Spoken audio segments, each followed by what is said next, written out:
Hey guys, welcome back. This is a story of what if Naruto was a seal master. A seal had managed to defeat and imprison the Kyuubi no Kitsune, the strongest demon to ever exist. It was just ink on paper or a stomach as the case may be, and it held so much power.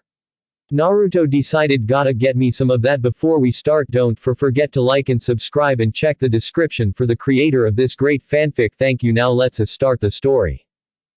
Chapter 7. Most days, the Hokage wished he could order Danzo killed. On days like this, he wished he could do it himself. It was enough that he had to contend with Danzo spreading ridiculous rumors that a 27-year-old shinobi was somehow past his prime.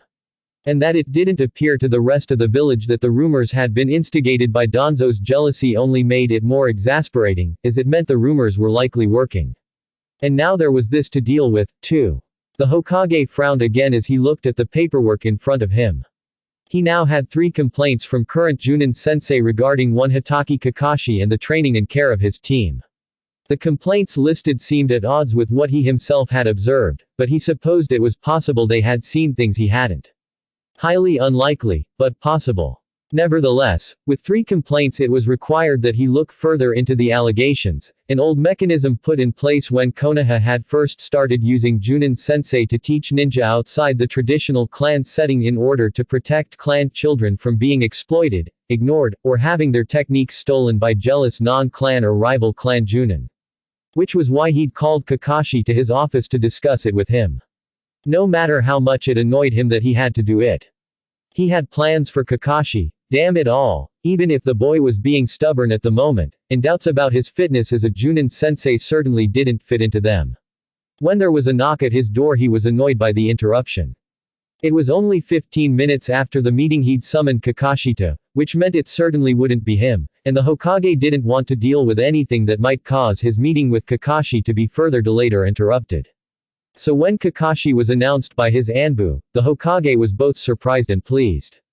Being a Junin sensei had apparently done more for Kakashi than he'd realized.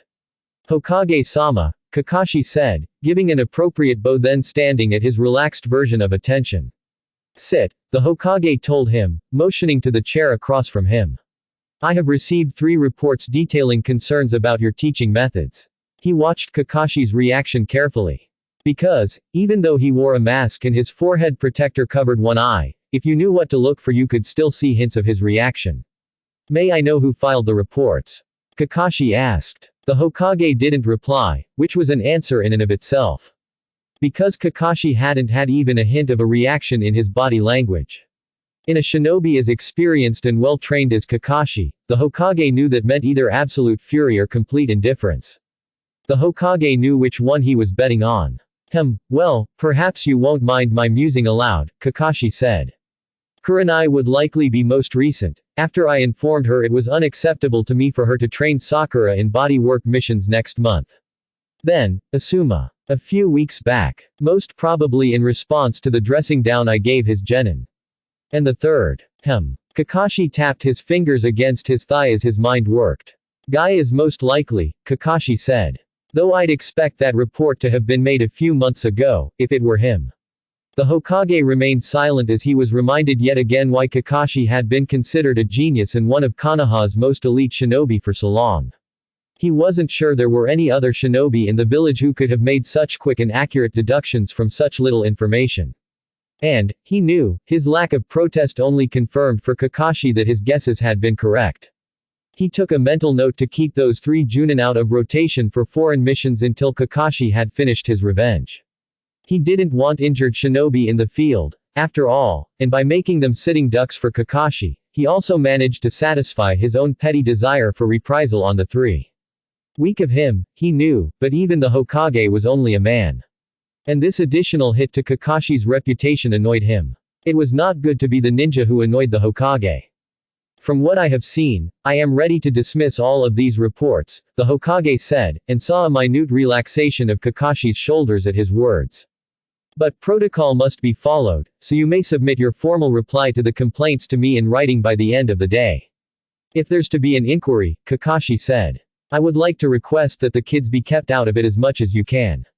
You know that won't be possible. They don't deserve to be dragged into the middle of this. Neither do you, the Hokage said, clearly surprising Kakashi. But then, it was the truth. If not for his needing a successor, Danzo's attention would never have fallen on the boy. If not for that, rumors about his abilities would never have been spread. And, if not for those rumors, the Hokage had no doubts that nobody would have even thought to question his teaching methods. So really, the whole mess could be put squarely on Minato's shoulders. The Sandaime had never been so angry as he'd been when he'd found what the fourth had done. It was fortunate for Minato indeed that he was already dead when Sarutobi had been told. Team 7 will report to Shiranui Genma until the inquiry is complete. You are not to have contact with them until then. Anyo, Hokage-sama, Kakashi said, scratching the back of his head. You know they're all living with me, right? The Hokage blinked in surprise. Then his mouth twitched, and he couldn't help but start laughing. When Genma showed up later that day to meet Team 7 instead of Kakashi, they were not amused. When he told them they were to report to him until further notice, they were furious. They had been nominally concerned when he hadn't come home the night before, but he was a Junin, and Kakashi had a habit of staying out on occasion. Sakura had once asked the boys what they thought he did on his nights out, but the looks she'd gotten from them in response made sure she'd never asked again. "Where is Sensei?" Sakura demanded. Sasuke slid off the branch he'd been lazing on as they'd waited for Kakashi even as Naruto slid into place next to her. "Look," Genma said to them. "This isn't my idea of a fun deal, either. I sure didn't want to get stuck babysitting a bunch of brats, or have my missions cut so I could. But orders are orders, so we all get to deal with it." Team 7 glanced at each other, nodding in agreement. "Where is Sensei?" Sakura repeated her demand, not in the least deterred. "Above my pay grade," Genma said with a shrug. "Now let's start with some conditioning. Let's start with you telling us what the fuck is really going on," Naruto said. "Look, I'm just here to fill in until Hanake's back, alright." Genma was clearly annoyed. That was fine with Sakura, she rather thought she and the rest of Team 7 were likely even more annoyed by this whole thing. "Not alright," Sasuke said. "And not all you're here for. Tell us what's going on, or we'll find out on our own." "TCH, good luck with that." Genma snorted. Orders on this came straight from the Hokage's office. "I'd like to see you get through that security." When he saw the contemplative looks on their faces, he thought that perhaps that hadn't been the best way to phrase it. When he caught their hand signs, ones that vaguely reminded him of his Anbu days but which made no sense at all, he began to worry. Because no matter how long ago Kakashi's glory days had been, there was a reason he was a legend. And there was no telling what he might have passed along to his genin. It took them 5 minutes of sparring to get Genma to dismiss them for the day. Surprisingly, it had been Sakura who had disabled him. And then proceeded to look so innocent that butter wouldn't melt in her mouth. "I'm so sorry, Genma-sensei," she pouted, twisting her hair around her finger in apparent dismay. "Why can't I feel my legs?" Genma asked, sounding dazed. "Anyo, Genma-sensei, I'm learning about medical jutsu, but I'm just a genin so I don't know much." Sakura bit her lip. "I didn't realize you wouldn't be able to move in time. Kakashi-sensei is so fast I forget sometimes that not all Junin can move like him." Naruto ducked behind Sasuke to keep Genma from seeing him sniggering. "You used a medical technique on me." "I tried to, Genma-sensei," Sakura said, nodding earnestly. "But I guess I didn't get it all the way right. I sometimes do that, but I'm getting better." "Really? I'm sure you'll be fine," Sasuke said dismissively. "She once burned my eyebrows off, but they grew back. Eventually. That was a long time ago." Sakura protested, stamping her foot. Then she reached forward, hands glowing green with medical chakra. "There's no way I would make that mistake again. Now here, let me see whether I can fix this or not." "No." Genma used his arms to scoot out of the way faster than he'd thought possible. Genma-sensei, don't you want me to try to help you?" Sakura's bottom lip was quivering, and if Naruto didn't know her better, he'd have thought she was truly distraught. As it was, he was quite proud of her little con. "I'm the one who messed up the technique so badly that you can't feel your legs anymore. If you never regain feeling in them, I'll just be devastated. Won't you let me help?" "Ah ha ha," Genma laughed nervously. "How about you practice on your teammates? Or a dead fish or something? I'm just going to go to the hospital for a little while."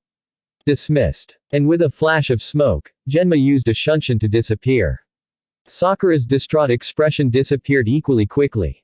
Pussy, she muttered. Sasuke choked on his spit as Naruto used him to keep himself from collapsing with the laughter he smothered into Sasuke's shoulder. Sasuke gave him an elbow jab and he fell to the ground with an oomph. Naruto's foot meeting his thigh meant Sasuke followed him shortly after. Sakura sighed as she watched the boys tumble around on the ground. Please continue if you want to follow Genma to the hospital, she said, voice as sweet as could be. The boys froze, looked to each other, then tackled her. Hey, she protested, laughing even as they dragged her into their impromptu wrestling match. A few minutes later, panting and out of breath, they came to an unspoken truce. Then Sakura smacked both of them upside the head and got up. Now let's go find Kaka-sensei. 3 hours into their fruitless search for their errant sensei, Naruto found himself the center of a bit of unwanted attention. Nay, Naruto, I think you have an admirer, Sakura teased, nudging him with her elbow. Naruto didn't need to look behind him to know that it was the female genin they'd saved in Wave. She'd been following him at least part of almost every day they'd been back in Konoha. He found it more than a little disconcerting, but had thus far been managing to ignore it. He grunted as his eyes passed over the genin. She appeared to have brought a friend with her this time. I think they're spawning, Naruto said incredulously. Yeah. Sasuke sighed, shoulders drooping a bit. They do that. And for the first time, he thought he understood Sasuke's fervent dislike of his fangirls. Because as inept as she was at following him, Naruto thought the girl's time would be much better spent training in just about anything. Even I wasn't that bad, Sakura said, eyeing the genin in distaste. At the silence that greeted that statement, Sakura turned to her teammates, hands on her hips. Sasuke looked at her skeptically. What? I wasn't, Sakura insisted. Naruto, back me up here. Ah ha ha, Naruto laughed, desperately holding his hands up to protest his innocence. There is no possible way for me to respond to this situation that would result in any positive outcome for me. He bit his lip. Can I take a pass? Sakura and Sasuke both huffed in annoyance. Well, Ino was 10 times worse, anyway, Sakura sniffed. Sasuke made a sound that someone who didn't know him as well would have missed, but that his teammates easily read as agreement. And speaking of, Sasuke muttered, tilting his head to indicate Ino's imminent collision with them. Naruto scrunched up his nose in distaste. Ino had always been a gossip queen, and had never wanted anything to do with him. Then he realized that, in their current situation, that could make her incredibly useful. Nay, it's Konoha's resident gossip monger, Naruto said, laughing brashly. What? Ino cocked her head to the side, and Naruto could almost see the steam coming out of her ears. There's the hook, he thought.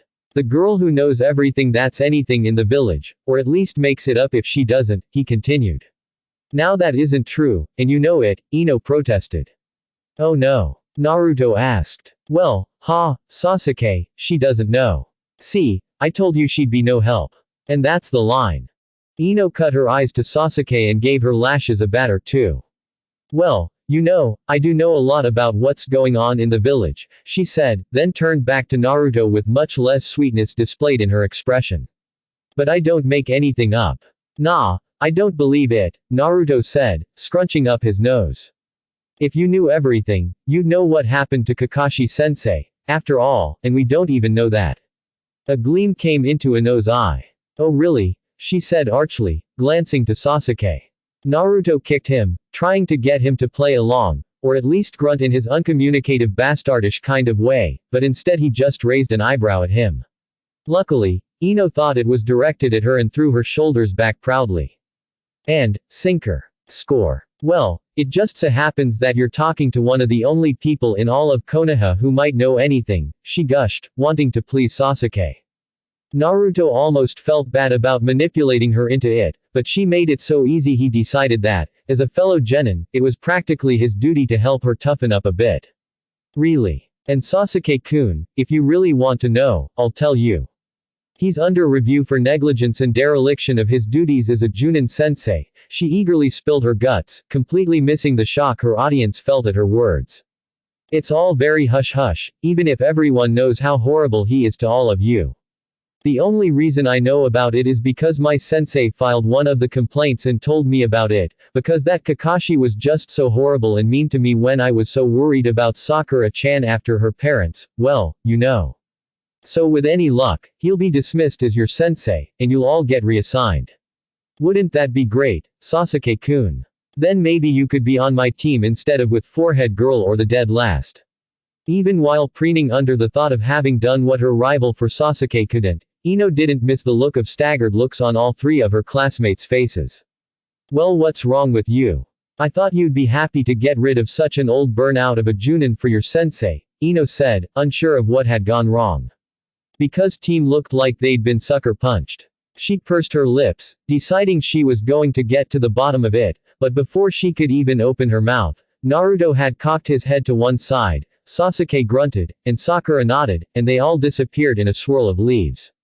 Hey, wait, she said, blinking at the use of the advanced technique. How'd you do that? Asuma-sensei hasn't taught us how to do that yet. After hearing Ino's news, Team 7 had made a strategic fall back to one of their spots, in this case, the rooftop of a building that was roughly midway between most of their favorite food joints and, more importantly, had 3 separate peaks to it and an unusual configuration of the drainage spouts that left them a piece of rooftop just large enough for the 3 of them where they could sit for hours and watch the Shinobi Skyway traffic while remaining completely hidden. They'd sat there in silence for quite a while before Sakura finally broke it. A review, she said, blowing out a hefty sigh. Why in the world would anyone think Kaka-sensei wasn't doing his job? He's the best sensei ever.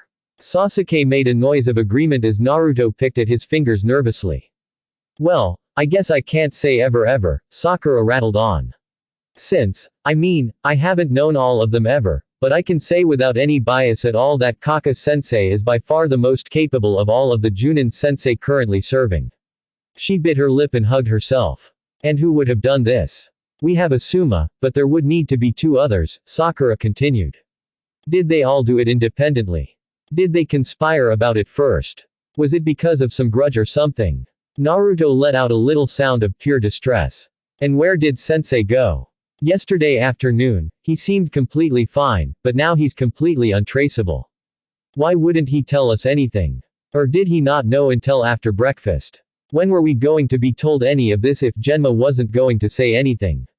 Sasuke furrowed his brow in annoyed agreement. Of course, he knew very well that Kakashi was a Junin and so should be able to evade his detection should he really want to, but Sasuke found it aggravating nonetheless. There's too many questions. Sakura tugged at the ends of her hair, too distraught over everything else to worry about the fact she was trying to break that habit. We need to focus. We should make it a mission, Sasuke said. Sasuke. I don't think the Hokage will let us hire ourselves to investigate why he's reviewing our sensei, Sakura pointed out. Sasuke snorted. I don't know, Naruto might be able to talk him into it.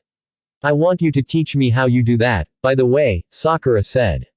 You're scary enough, Naruto retorted. And besides, if I taught you how, it wouldn't ever work on you again. Sakura and Sasuke both paused to consider that, then turned baleful stares back at him. That explains so much, Sakura said.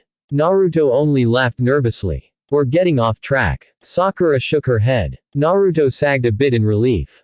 Don't think I won't be coming back to this, Naruto, Sakura cautioned, raising her fist to show she was serious. Naruto nodded eagerly, though he began devising future evasions even as he seemed to agree. What did you mean, make it a mission? I meant we should think of it like we do AC rank, Sasuke said. Sakura pursed her lips, then nodded. Good idea. We should lay it out for ourselves. Well, alright. A mission then. In that case, what's our primary objective? To kick the ass of everyone involved, Naruto offered hopefully. Sakura snorted as the heel of Sasuke's palm connected with the back of Naruto's head. Objective. Return Kakashi to the command of Team 7, Sasuke said. Right, Sakura agreed. Next step, information gathering. What intel do we need? Who instigated the review? How long will it go on? Who's the final arbiter and what factors go into the decision? And how can we influence it? Naruto added. Well, of course, Sakura said. And, maybe most importantly, why was it done in the first place? Because we want to make sure it's never done again. Naruto bit at his thumbnail. Ah, well, there's a possibility that I might know why, he ventured tentatively. Sasuke and Sakura's eyes snapped to him, Sasuke's eyebrow and the tilt of Sakura's head silently demanding answers. So I should maybe preface this by saying this is an S-class secret. He looked down as their eyes widened. When I found out, the Hokage specifically forbid me from discussing this with anyone. Well, except him, I guess. Because it's to do with village safety and security. Sasuke looked even more curious as Sakura's eyebrows drew together, clearly trying to figure out what could possibly be going on. Because they all well knew the penalty for disclosing an S-class secret to unauthorized persons, death. Then Naruto dropped the bombshell. The Kyuubi never died that night the fourth fought it. He sealed it away. His voice stumbled then. In me, I mean. Silence met his statement. Naruto didn't blame them, it was a rather shocking statement to make. I always thought the only reason people didn't like me was because, you know, Akasenko, and nobody likes any of us. But after the Genin test, I found out about this, and thought that the Kyuubi thing is probably just as good a reason for people not to like me. But you said it was an S-class secret. How could people know? Sakura pointed out. That wasn't made clear to me. But I think it was only after the secret got out that the Hokage made it a secret. Naruto guessed, glad they hadn't run away screaming. That doesn't make any sense, Sakura pointed out as Sasuke frowned. No, he agreed. Unless the point was to create a rumor that would float to other countries, and our enemies. Naruto scrunched his forehead. That was an angle he hadn't considered. In fact, he realized there was much about this he hadn't considered. You think 3 Junin sensei dislike you enough because of this that they wrote up complaints on Kakashi sensei in order to break up our team. I think 3 Junin sensei hate me enough they'd do most anything to get me to quit being a shinobi at all, Naruto said. I lost count of the number of times people tried to get me to quit while I was still in the academy. Ridiculous, Sasuke pronounced. Seriously. What jerks. I bet none of them even bothered to know you first, either, Sakura said, clearly disgruntled.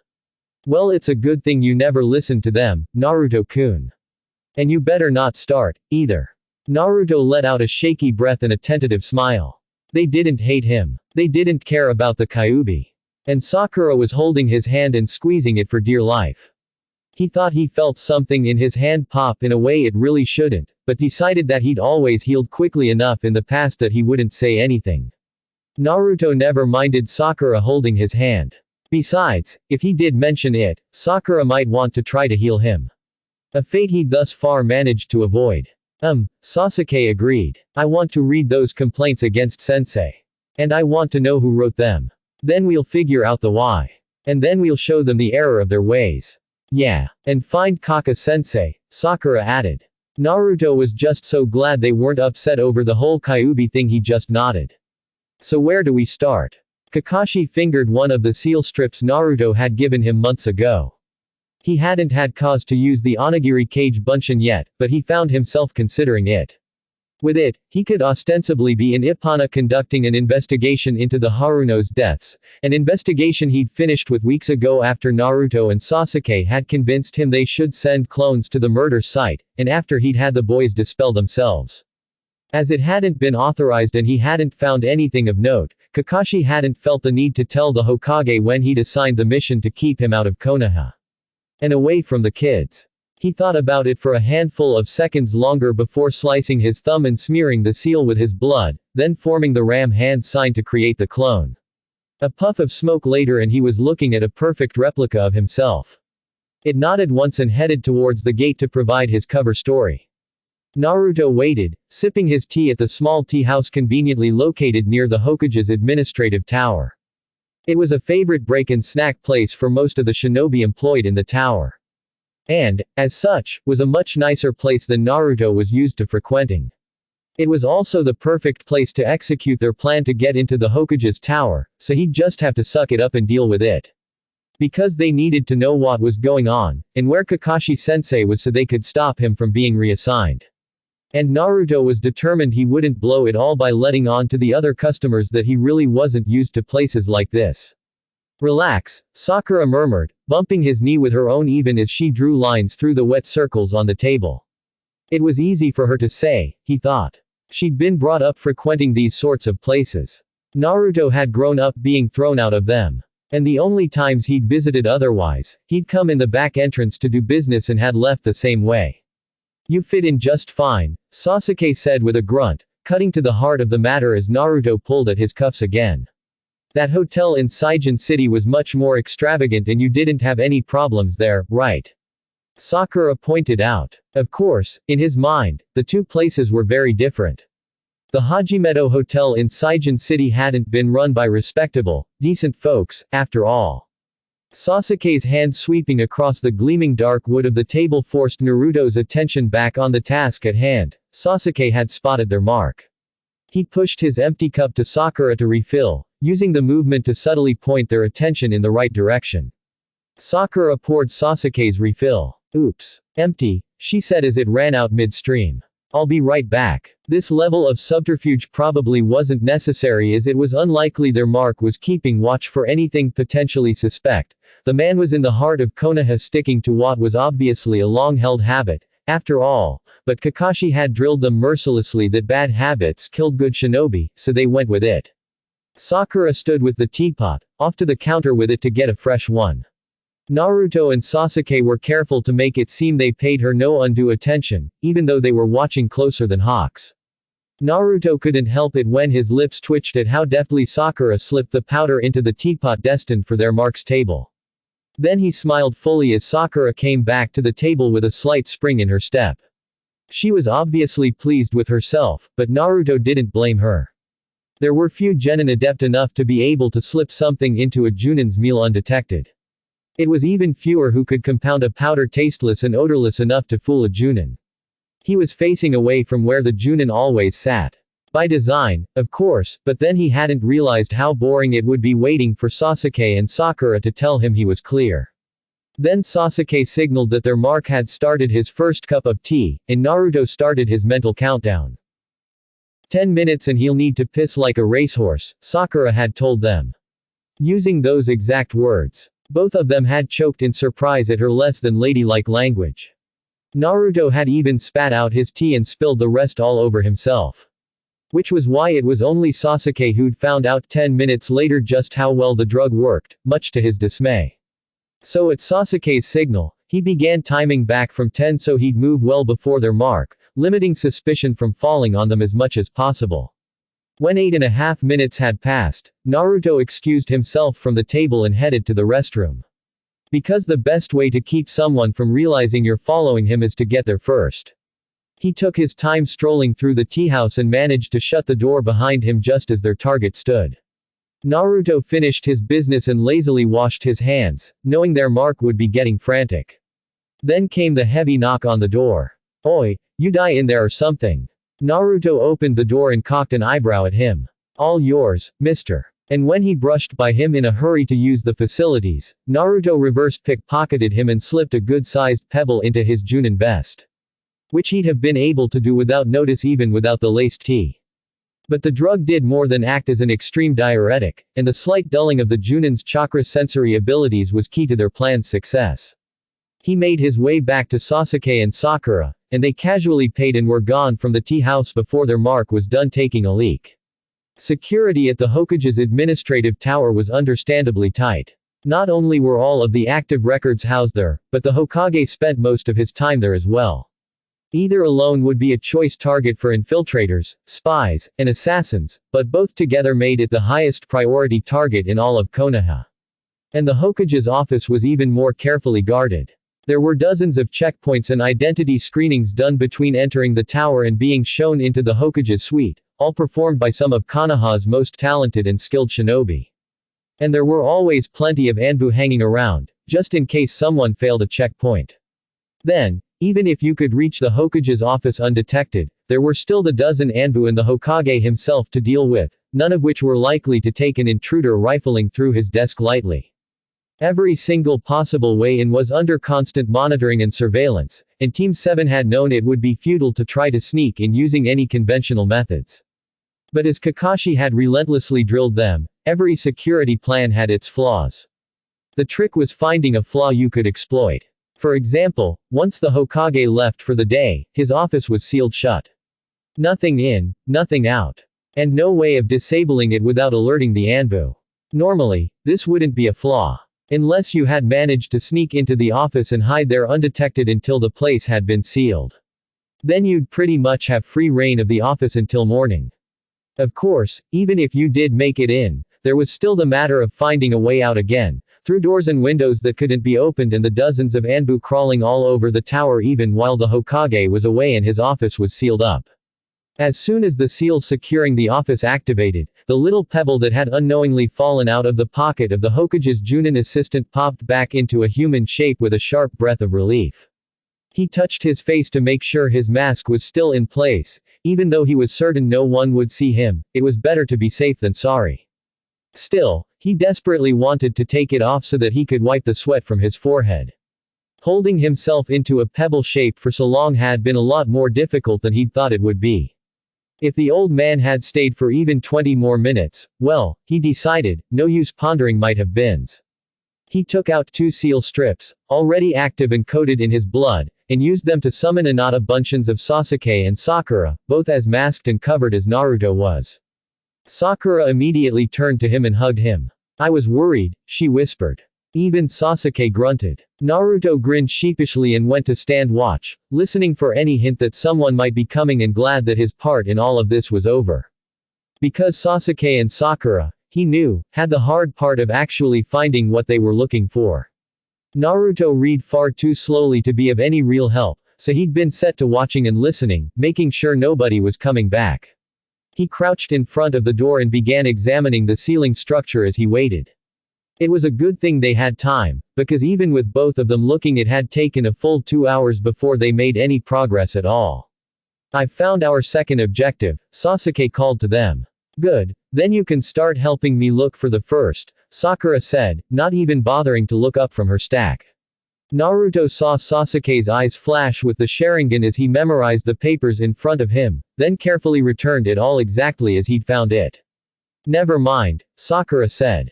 Here it is. She paged through it, speed reading the material. Naruto shook his head, knowing he'd never be able to read anything so quickly, much less memorize it. Sasuke glanced through the pages with his Sharingan, then they both nodded they were through with it. It took them a handful of moments longer to clean Sakura's stack of papers up again, then they looked around the room to make sure nothing was out of place. Ready? Naruto asked. They nodded, and then they all three dispelled themselves with small puffs of smoke. Kage Bunshin, after all, didn't need a way out. In theory, any Konoha nin who found a hole in the village's security was supposed to report it to the High Junin. Kakashi thought that this was generally a good policy and did report things from time to time. In practice, though, Kakashi was one of the best shinobi Konoha had ever produced, and he'd learned long ago that you never knew when you might need a way out of wherever you happened to be, even if it was your own village.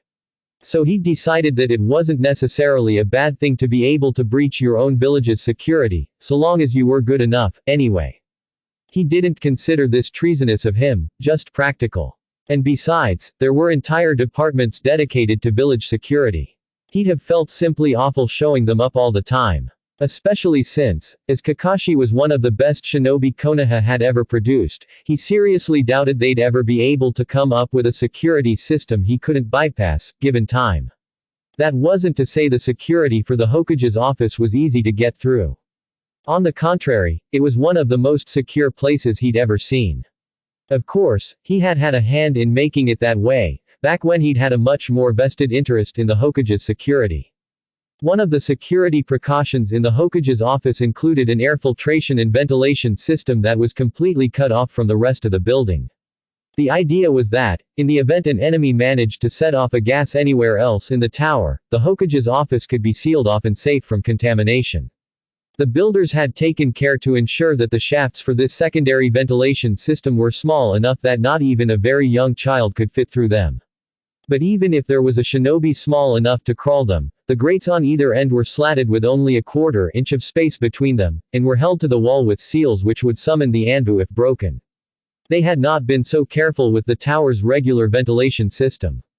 Given that it had to cover the entire building, the ventilation shafts were much larger, just large enough that Kakashi could slither through them on his belly, so long as he'd removed his Junin vest and utilities pouches. Kakashi had had the chance to memorize the exact layout of these shafts back when the fourth had been in office and had let him have basically free reign of the tower's security. So he knew exactly where he was going as he inched through the shafts, silently cursing at the bends and determined he would have to increase his flexibility training after this. Crawling through had been much easier when he was still in his teens. He found he was rather indignant over that fact. He wriggled through the last bend with no small relief and felt for the marker he'd left all those years ago.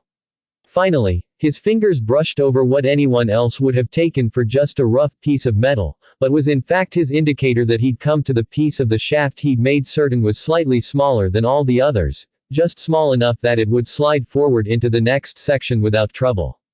Kakashi stopped and stretched out his senses to make certain nobody was about. Then he began the tedious process of unscrewing the shaft and moving it back and out of his way.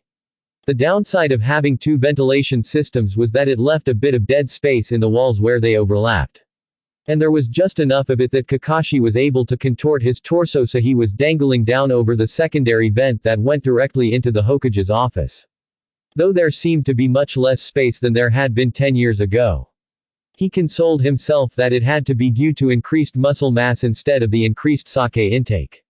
Though the builders and the security teams had been very careful to keep the grate attached and sealed to the wall, they hadn't bothered to seal the shaft to the grate. Likely, the thought had been that the seals keeping the grate and the wall in one piece were more than sufficient, especially since there was no way anyone could get through the tiny shafts anyway. Kakashi had thought this ridiculously sloppy as with a direct line of sight a talented shinobi could use any number of jutsu, but when he'd discussed it with the fourth, he'd just ruffled his hair and been told that nobody would be able to get that far without detection. The following day, Kakashi had set off a smoke bomb when Sensei had been alone in his office, and he'd suddenly been taken much more seriously. Of course, before they could do anything about it, the fox had come. Kakashi was only just now getting around to forgiving the third and fourth both for his death, so the hole had never been fixed. It was a bitch to unscrew the pieces holding the shaft to the grate, especially when dangling over it upside down, all without making any noise or using any chakra, but he managed. Once it was apart, he waited for another few moments even after he used the vent for an abbreviated visual recon of the Hokage's office. And was glad he did. Because all of a sudden, there was a nearly silent popping sound and a bit of smoke that signaled the release of extra chakra. Then the ninja pulled out 2 slips of paper, and with 2 more soft pops 2 more ninja appeared. Kakashi rubbed at his uncovered eye to make sure he wasn't hallucinating. Because though all 3 nins were well covered and likely would have been unrecognizable by anyone who didn't know them as well as he did, Kakashi knew exactly who they were. The why and how of his kids managing to infiltrate the Hokage's office was put on hold as he allowed himself a brief moment of pride mixed with incredulity. Because the brats had managed to break in a full 3 years younger than he'd himself managed. And with a number of years less training. Then he decided this could only reflect well on his abilities as a Junin sensei, so their breaking his record was perfectly acceptable. Then a shiver ran down his spine at another thought. For if this was what they got up to when he'd only been gone for 3 days, might the kami forbid he ever be sent on an extended mission, or he'd likely come back only to find they'd taken over the village in his absence. Then again, if they did, at least the third would stop trying to talk to him about succession plans. He shook his head and returned his attention to the situation at hand, watching as they went into a brief huddle then went straight to work. He was pleased that their training was holding, with Naruto acting as a watch while the other 2 searched for their objective, though he still had no idea what it could be. When Naruto bent to examine the door, Kakashi grew a bit concerned that he might become so involved in the seal work he knew covered all points of egress that the boy would either forget to keep watch or try to figure it out and accidentally set off an alarm. Then Sasuke announced he'd found their first objective, and Kakashi raised his eyebrows. The brats were certainly ambitious, going after multiple targets in the most secure building in Konoha. Kakashi took mental notes of their mistakes. They were only genin, after all, so that he could both clean up after them and teach them not to do in the future. Sakura found the second shortly after Sasuke had, and they did an admirable job covering their tracks before disappearing in small puffs of smoke. Kakashi shook his head. Only his brats would break into the Hokage's office without actually being there at all. Rather ingenious of them, really. He waited another 100 count before getting to work himself. Back at Kakashi's apartment, Team 7 was sitting on the front stoop where they were inconspicuously conspicuous. There were at least a dozen shinobi who lived in Kakashi's building, making it much more visible than his clan house, and they'd made sure the shinobi had seen them lounging around after dinner, reading and talking and contemplating where their sensei might be. And even, at one particularly opportune time, the boys had started roughhousing in response to some pointed comments. That 3 Junin happened to all be near enough that they'd certainly noticed had absolutely nothing to do with it. Naruto loved that Kage Bunshin let him make his own alibi. When the Kage Bunshin dispelled from the Hokage's office, Sasuke and Sakura both jolted slightly. Naruto, on the other hand, had been using so many so often, he kept right on talking without even a hitch in his voice as he processed the information from his clone. They stayed out on the stoop for another 20 minutes before calling it a night and heading in. Well, Naruto asked when they were safe inside Kakashi's well-sealed walls. Naruto knew very well they were soundproof, in addition to a whole host of other protections. After all, Naruto had done the sealing. On the plus side, it didn't appear the complaints were driven by the hole, you know. Sakura waved her hand at Naruto's stomach in explanation. But on the minus side, it seems like they all have some sort of grudge against Sensei.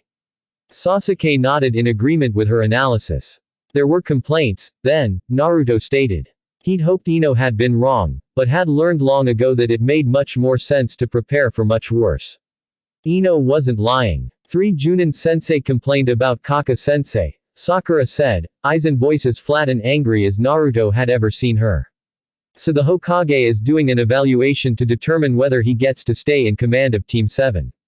Naruto's nails bit hard into his palms. It's why Genma is showing up instead of Kaka Sensei, or instead of putting us on leave, Sasuke said.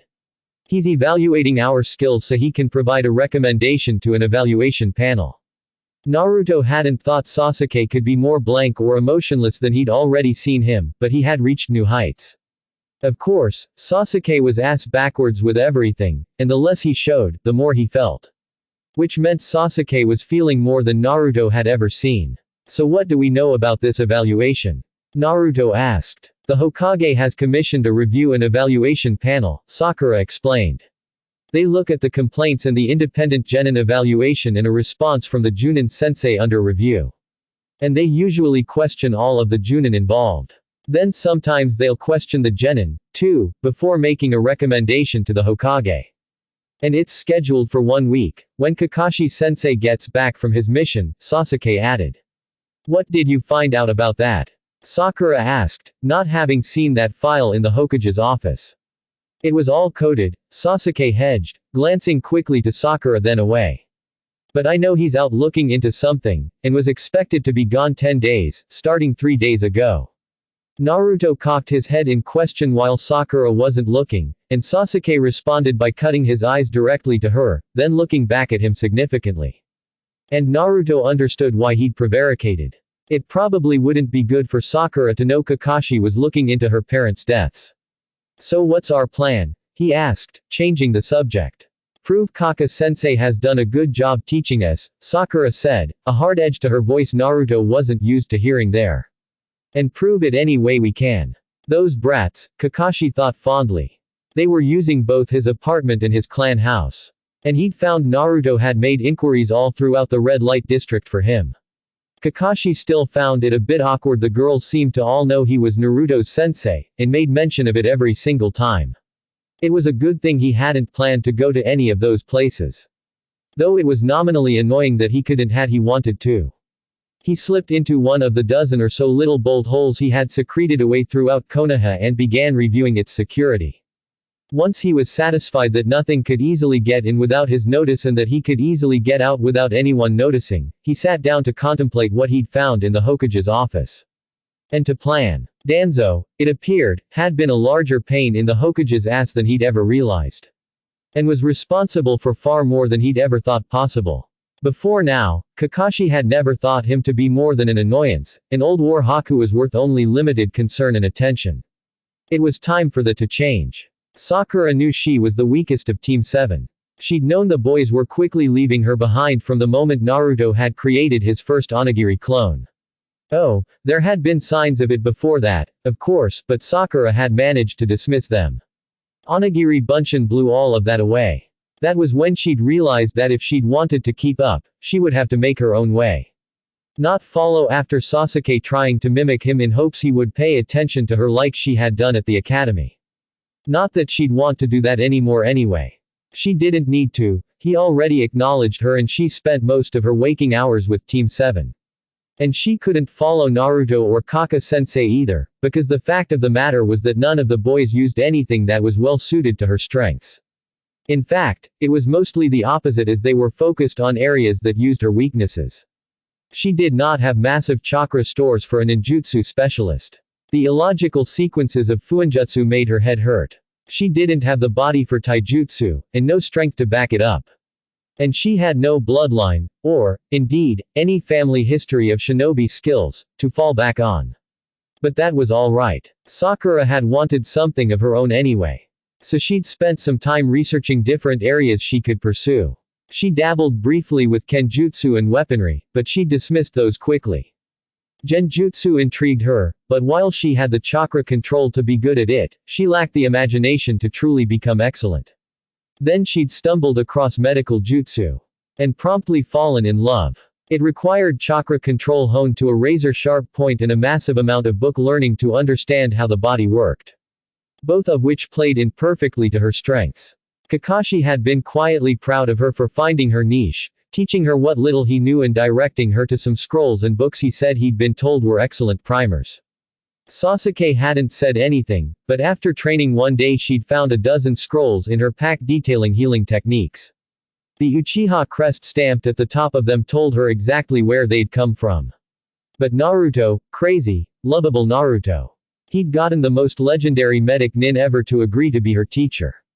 Then she'd promptly sided with Sasuke against him, and had almost lost him for good. The depth of self-doubt Naruto had deep inside him still made her worried and a bit frightened for him. But she'd promised herself that she'd be a better friend and help him and all of her loved ones, and not lose anyone anymore. And she'd promised she would make up with her parents and explain it to them both what it meant to be a kunoichi. Then she'd come home and found she'd really lost her parents. And had suddenly lost herself. It had only been because of her team that she'd managed to come out of her grief. She still couldn't remember much from those first days other than their constant presence. And now, someone was trying to take Kaka-sensei away from her, and maybe break her entire team apart. Sakura narrowed her eyes as she unconsciously snarled. Over her dead body. You, Sakura pronounced, pointing angrily at Tsunade. I've had enough of your evasions and put-offs and half-assed remedial lessons. You're going to start taking me seriously, and you're going to start actually training me, and you're going to do it now. Tsunade only cocked an eyebrow as her mouth twitched. Well, Sakura demanded to know. Well, finally, Tsunade replied, rolling her eyes. I've been wondering when you'd come to me seriously. Sakura blinked. What? What? You didn't think all you'd have to do was show up and learn, did you? That idiot teammate of yours can line up whatever he wants for you, but you're the one who has to knock it down. Not even to clear me of all the debt I've ever accrued would I take on an apprentice I didn't think made the cut. But I do. Sakura asked. Tsunade gave her a disdainful once-over before sniffing in derision. Barely, she scoffed. The first cut anyway, I suppose. We'll see. Sakura nodded, determined to show her mettle. She'd never be so weak as to allow others to take away her loved ones ever again. She didn't catch Tsunade's self-satisfied grin as she turned away. We're in the middle of a lot of work here, you know, trying to get this school up and running, Tsunade said. I expect you to pull your own weight. Starting now. An herbal delivery was just made. Go deal with it. So I hear you've been asking after me. Jiraiya didn't start when Naruto sat down at his table without so much as a by your leave. The kid was good, but there was a reason Jiraiya was considered a legend. He did, however, raise an eyebrow at Naruto's statement. It was true, of course, but in his asking it, it answered more of his questions than his past few nights of inquiries had. Oh. Jiraiya asked. One of the easiest ways of getting information was, surprisingly, to say nothing at all and let the other person fill it in for you. Naruto just grinned and tilted back in his chair. Jiraiya wasn't sure if he knew the trick, or was just being annoying. Given what he knew of the brat, he thought the two had even odds. Is that so? What have you heard? Jiraiya asked, on the off chance Naruto simply hadn't understood and filled in the unspoken question. Why were you asking around about me? Naruto countered. Jiraiya poured himself another saucer of sake and took a long, slow sip. Because he'd been asking to find the truth of what Naruto had told him in the wave about growing up in Konoha's red light district, and trying to find out how and why he'd ended up there when he'd been assured time and again by the third that Naruto had been safe and well. Unfortunately, all he'd found was that none of his usual sources of information in the Akasan were forthcoming when he'd brought up Naruto's name. Everyone had suddenly become blind, deaf, dumb, and very busy somewhere else as soon as he'd asked. Oh yeah, that kid, and a shrug to go with it was the most Jiraiya had gotten out of anyone. And apparently, they'd gotten word of it all back to Naruto. Which answered the question of whether they were afraid of him, or afraid for him. Something he'd been more than a little concerned about, given Naruto was shinobi trained, and for all that those who lived behind the red line lived rougher, tougher lives than any other in Konoha, it meant little when facing a shinobi. Is it a crime to want to find out more about my newest pupil? Jiraiya asked. Though, he considered, the resolution of his conversation with the third after what he'd found out about his newest pupil might result in a crime. Jiraiya did not consider growing up in Akasenko safe or well. Naruto appeared to be considering him and his words. Then he shook his head. I know most people don't think much of us, but we protect our own. And no matter how often you visit, you're not one of us. Even people who don't like me will keep that business from those who live on the other side of the red line. He paused, then gave a wry grin. Well, so long as there isn't anything of theirs at stake, anyway. Honor among thieves? Jiraiya asked, jokingly. More like we all give each other home field advantage, Naruto responded in kind, waving around him even as a serving girl set down another bottle of sake with a brief bow and left. Jiraiya was certain Naruto hadn't even ordered it. Now I have something important to talk to you about. Naruto dropped his chair back down to all four of its legs and leaned forward on his elbows. Oh. Jiraiya tried again, and this time Naruto obliged him. Kakashi-sensei has been put on review. Sasuke and Sakura and I want to make sure he comes out of it smelling like roses. I want you to help. This time, Jiraiya was startled. He'd heard the rumors, of course. That such an old-timer as Kakashi had burned out long ago. He hadn't realized anyone had taken it seriously. Then again, he considered, the majority of people were likely stupid enough to fall for Danzo's schemes. Jiraiya had long ago lost his faith in the general intelligence or goodness of man. Jiraiya mused. I'm surprised 3 complaints were made at all, much less in the few months he's had you 3. I suppose I shouldn't be, though. He could see Naruto about to explode in defense of Kakashi, and waved his hand to stop him. No, kid. I meant that Kakashi's always been picked on because he's always been one of Konoha's brightest stars. Brightest stars? Jiraiya asked himself incredulously. I must have had more sake than I realized. He's in line to be the next Hokage, you know, and that makes a lot of people jealous. Jiraiya found Naruto's contemplation of that last bit fascinating. He hadn't known someone could go through so many mental gymnastics in so short a time. But you like him, right? Naruto finally asked. So you'll help us, right? Sure, brat, Jiraiya said, taking another sip of the excellent sake Naruto had bought him. Now scram. So, you're evaluating Kakashi, or you? Jiraiya asked from his perch in the window. That he could arrive there unannounced by the Anbu just demonstrated his prowess in the shinobi arts. If such a thing were true, how might you have come to possess such information? The third asked. Surely it isn't being bandied about the hot springs you frequent. Oh, I have my ways. Did they include breaking into my office?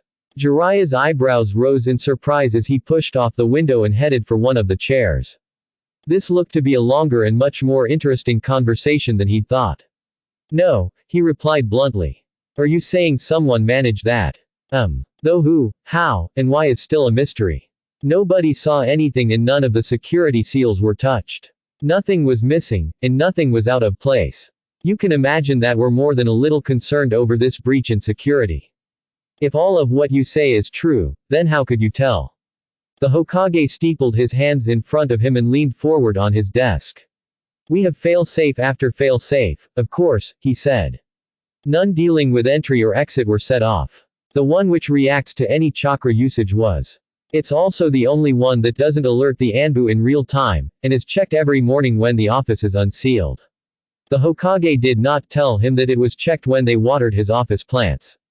The Anbu found it rather degrading to be set menial chores, but the chakra-sensitive plants the first had left were far more important than most of them knew. Besides, there had to be some perks to being Hokage. Jiraiya mused. Well, it wasn't me. I hate to give up my sources, but I suppose I can share that one of the kid's brats came to me about it. When the third raised an eyebrow in interest, Jiraiya took it as an invitation to continue. Oh yes, they know all about the review. They're as dangerously angry about it as I've ever seen a genin, and they're doing everything in their power to make you give Kakashi back to them. The grin on the Hokage's face reminded Jiraiya just why his old sensei was also still considered such a dangerous shinobi. Good, was all he said. Very good indeed. Good morning, Kuro-sensei, Sasuke greeted the Junin politely. Do you mind if I join you for a moment? The Junin gave him a quizzical look, but shrugged, and Sasuke took a seat on the stool next to his. A dango stand wasn't the prime place to speak with the man, but it was the best of the poor choices he'd found after following the Junin since that morning. Sure, kid. What's up? I've come to ask a favor. And that burned deep into his pride. He could practically hear the ghost of his father lecturing that Uchiha did not ask favors, for a true Uchiha never needed one. But Naruto had sworn up, down, and sideways that if he said things exactly this way, it would work. And Naruto seemed born to talk people into doing things they didn't want to do. For example, getting Sasuke to ask a favor from a Junin so maladroit he couldn't even detect a genin following him. Kuro blinked. From me. Sasuke nodded. I have found there is a defamation campaign being spread through rumors about my sensei, which has resulted in him being put unfairly on review for supposed negligence of my team's training, Sasuke said. As a Junin who has been involved in an A-rank mission with us, I would like you to speak on his behalf. Are you willing? Ah, well, Kuro rubbed his mouth with his fingers, obviously a long-held nervous habit. I'm not sure I should get involved, Sasuke narrowed his eyes. A shame, he said. I had not wanted to get your genin to speak in your place, but if you are not honorable enough to come forward yourself and would instead lay it on their shoulders, well, I'm certain they would give a far more honest depiction of the events of both Junin sensei, anyway. Yane. He slid off his stool and made to leave when Kuro groaned and grabbed for him. Sasuke had to forcefully refrain himself from responding with a kunai point, but stabbing the man probably wouldn't help his cause any. No matter how much he did not like being touched. So instead, he twisted his arm and made a vigorous pull that let him slip out of the hold. Yes, Kuro-sensei, he asked blandly. When and where's this hearing? Kuro said with a sigh. Sasuke passed along the details even as he marveled at how well Naruto had predicted the conversation, or con, as Sasuke was more inclined to seeing it would go. And he didn't notice the keenly interested look of the woman at the other end of the dango stand. Genma headed into the waiting room with a limp, holding himself gingerly as he sat in one of the uncomfortable plastic chairs that lined the walls. He didn't know what strings Kakashi or the Hokage had pulled to get the inquiry held so quickly, but he couldn't help but be grateful for it. If he ever had to lead Team 7 again, it would be too soon. Kakashi, he noted, was watching him with what appeared to be amusement on his face. The bastard. Are you well, Genma? Kakashi asked. Genma glared at him. Fuck you, he said. Anything else he might have said was cut off when the door to the meeting room was opened and he was called in. Kakashi gave him a two-fingered wave and Genma sent him a one-fingered salute in return as he hobbled into the hearing. Hokage-sama, Genma said, bowing carefully. He stood back up at attention, taking in the rest of the panel convened for the hearing. If he wasn't mistaken, of the 5 shinobi in the room other than himself and the Hokage, one of them was currently serving as the head of the Anbu division, one was a Junin who'd previously served as head of Anbu, one was the current High Junin, one was a retired shinobi who was still thought of as a legend in the community, and one was the head of Konoha's T&I. An illustrious group to serve as a panel for what should have been a simple matter. And a panel that made Genma wonder what the Hokage was playing at. You have completed the evaluation, the Hokage asked him and he nodded. What are your findings? I can certify with complete confidence that there is absolutely no sign of negligence in the training or care of Team 7, Genma said. In my estimation, all 3 students are well beyond the level expected of rookie Chunin. There was complete silence at this pronouncement. Even the Hokage seemed surprised. On what do you base this claim? The High Junin asked. Intelligence gathering and analysis, strategy, tactics and teamwork, nin, gen, and taijutsu, stealth and tracking, Genma ticked off on his fingers. Need I continue? They're a remarkably well-rounded team. They each have their specialties, of course, but they all are proficient at the basics and then some. It is my opinion that Kakashi has done far more than required of him in the training of his students. I find it interesting that you put intelligence first, Ibiki said. Why is that? Genma hesitated, then shrugged.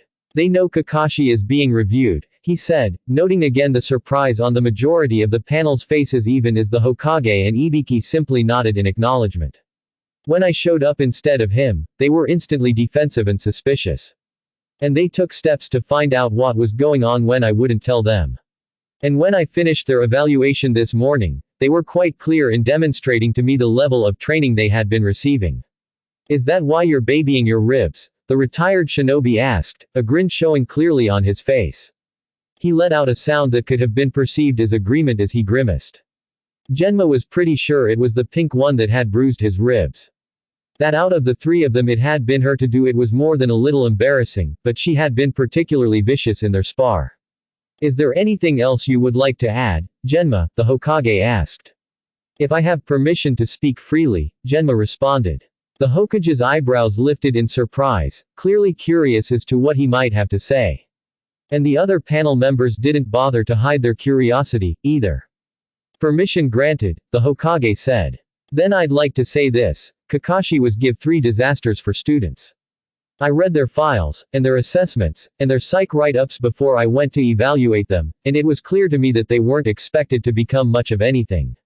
Instead, Kakashi has taken them and in just a few months turned them into ninja. The 3 of them are a cohesive unit and are so far ahead of the curve that I find it ridiculous anybody has even thought to question whether Kakashi has been training them sufficiently. Kakashi stood before the panel, head held high. He'd refused the offer of a seat, believing it better to accept the news standing. He didn't think they would take his kids away, and even if they did, he determined he wouldn't stop training them anyway. They lived with him, after all, and even if they did remove him as Junin sensei, the kids were just barely old enough to petition for complete emancipation instead of the pseudo-guardianship a Junin sensei was given an orphaned genin, so there would be very little the interloper of a Junin assigned in his place could do about it. But that was putting the cart before the horse. He just hadn't realized how nervous he was about the decision until he was actually before the review board. We have heard from many of Konoha's shinobi today, the Hokage began, focusing Kakashi's attention back on the present. I have called every Junin you served with in the past year to speak, as your qualifications as a Junin were called into question as well as your teaching methods. We have heard from your students, and their evaluator. And we have had a few volunteers who demanded to be heard as well. Kakashi's spirits sunk at that. He could only imagine the shinobi he'd inadvertently shown up, or purposely dressed down for stupid mistakes getting their revenge. But surely, 1 or 2 would speak for him instead of against him. And if they didn't, he'd just challenge every shinobi in this room to prove their judgment sound. Of them all, the only one he had concerns about defeating was the Hokage himself. He tried to weigh his chances realistically and decided he had better than even odds, so long as the Hokage didn't summon the Monkey King. It is the unanimous decision of this panel that the complaints against you are meritless and completely without justification. Team 7 remains in your custody. Kakashi opened his mouth to protest, then blinked as what the Hokage said registered. And he blinked again. The panel is dismissed with my thanks, the Hokage continued on. Kakashi, if you'd accompany me to my office, I would like to discuss a few items with you before you find your team. Kakashi nodded, though he knew the suggestion was really just a thinly veiled order. You should be proud of your students, the Hokage said as they made their way through the tower up to the Hokage's office. They made an exceptional effort on your behalf. It's flattering they would have spoken so well of me during their interview for you to make mention of it, Kakashi replied cautiously. Oh, they did more than that, the Hokage said, clearly amused. He sat and waved at a chair for Kakashi to sit in. This time, Kakashi dared not refuse. I understand they convinced a number of Junin to speak on your behalf and, somehow, most of the others we decided to call to speak of your abilities had somehow managed to accidentally oversee one of their training sessions, often on the same day, at the same time, though in many different training grounds. It was an amazing coincidence. Ah, ha ha. Kakashi rubbed the back of his head as he managed a brief laugh. Make certain to discuss the importance of subtlety with them. Oh, no, I believe that in this instance, they never intended to be anything but unashamedly blatant in their efforts. I have every faith in the world they can be sly when the situation calls for it. The Hokage took a moment to light his pipe. By the way, did any of your old Anbu contacts mention to you that an intruder managed to infiltrate my office one night while you were away? It was easy to see where the Hokage was leading. And while he was glad he wasn't personally being suspected, that he'd made the connection to his team was more than a little troubling. Such an act could be considered treason. Is that so? Kakashi said. No, none had mentioned that. A remarkably sly job, too. In fact, we're still uncertain how the intruders slipped through all of our defenses, the Hokage said. If it happened that you found a certain group of genin were responsible, I would be willing to grant amnesty for such an act, as the circumstances were extraordinary ones which I have no doubt put them under undue stress, so long as I received a detailed explanation for how such a feat were accomplished. In fact, I doubt any record of the offense would even exist after I received my explanation. I hear your words, Hokage-sama, Kakashi said solemnly, with more than a bit of relief. Good. Because, Kakashi, I want my explanation. The look on the Hokage's face made it clear that as lenient as he was being, he'd be doubly severe should he not be satisfied. As you say, Hokage-sama. And he would be certain to give the explanation as soon as he got it himself. Because even though he'd seen them in the office, he had no idea how the cage bunchins had gotten there. Good. The Hokage leaned back in his chair. I expect your team to go far. I have no doubt they'll be promoted in the next Chunin exams. You are planning to nominate them, aren't you? They're ready, Kakashi affirmed, though it hadn't seemed like much of a question. He wondered if it were unusual for the Hokage to take such an interest in a single team, but had no frame of reference. But then, he supposed, that if the Hokage were to be interested in any genin team, his would certainly be it. The Hokage nodded once. Good. Very good. That should put the last of the rumors on your abilities as a sensei, at least, to rest. Kakashi stood and bowed, taking this as a dismissal. One last thing, the Hokage said. That man. I trust now you will take it seriously. It was Danzo he was referring to, of course, though even in the privacy of his own office, he would not name him without first dismissing the Anbu. Kakashi had thought such precautions unnecessary before. He'd learned better now. Very seriously, Kakashi agreed. Then I'll just remind you of the old shinobi saying, after victory, tighten your armor. Kakashi found himself tackled the moment he walked back into the house. At first he thought they were simply greeting him, then he thought they were playing. But when Naruto started writing on his foot, he realized it was something else. He twisted and turned, and before they knew what was going on, had them all bound together, back to back. What have I told you three about taking on a Junin? He demanded. They stared at him sullenly. Well, he prompted, that even 3-on-1, in a fair fight we'd lose. Sakura finally gave in with a sigh. But it wasn't supposed to be a fair fight. And we only needed another few seconds anyway. Kakashi bent his leg so he could see what Naruto had been trying to write on the bottom of his foot. Do I want to ask what you were trying to do to me? He asked archly. We couldn't find you, Naruto said, lip turned out a hair. Kakashi was a bit amused at the pout, a real one, as he'd finally come to recognize the slightly larger one as part of Naruto's cons. You were gone, and we couldn't find you. We decided to fix it so that couldn't happen again. Kakashi tilted his head, then slipped off all of their shoes to find identical smudges on their right feet. If he hadn't seen all three of them in a row, he'd have thought it a birthmark. I take it mine would fade to this as well. Naruto nodded. What's it for? Let me activate yours and you'll find out, Naruto said with a pout. Kakashi just gave him an arch look.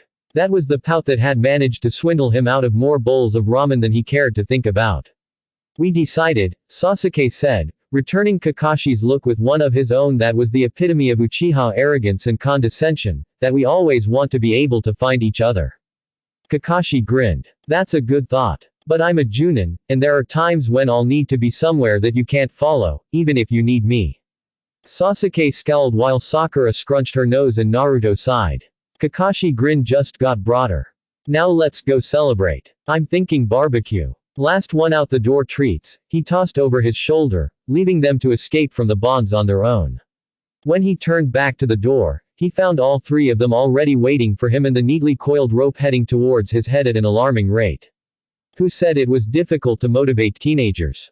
TCH, too slow, Kakashi said, shaking his head.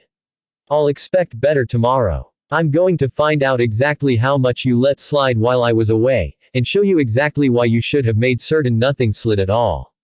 Their groans were music to his ears.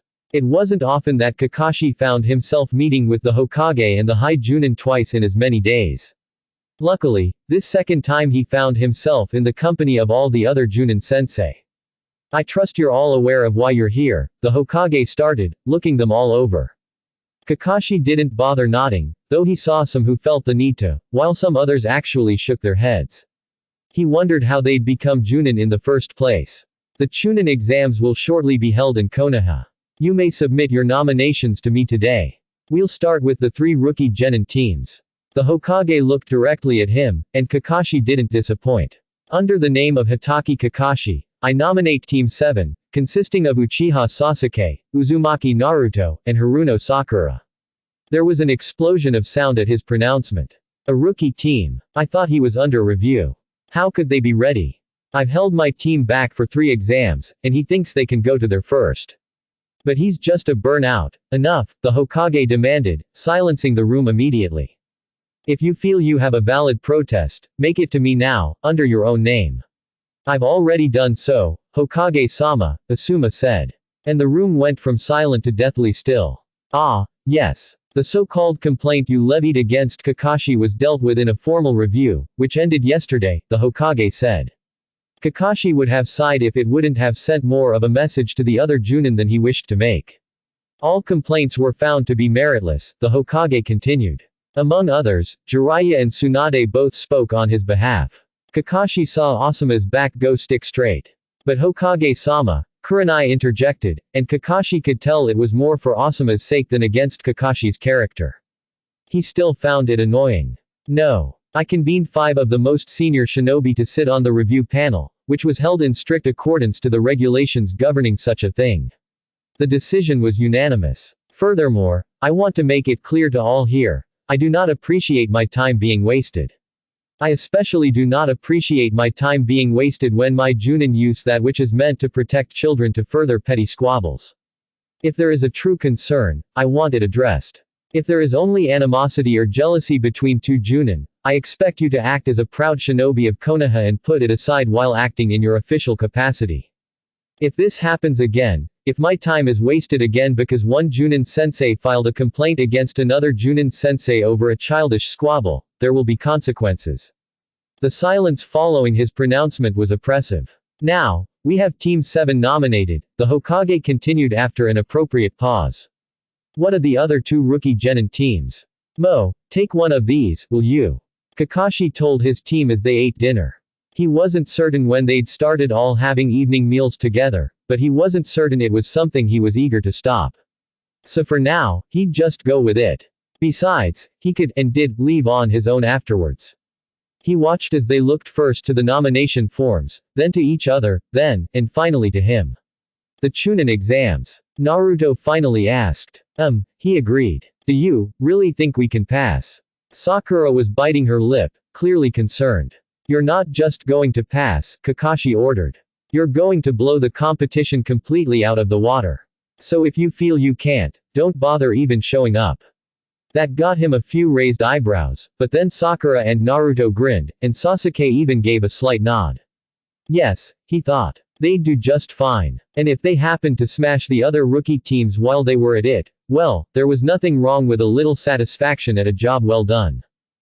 Thanks for listening. I hope you guys liked it. Don't forget to subscribe and leave a like for more what ifs and support the author. See you guys in the next video.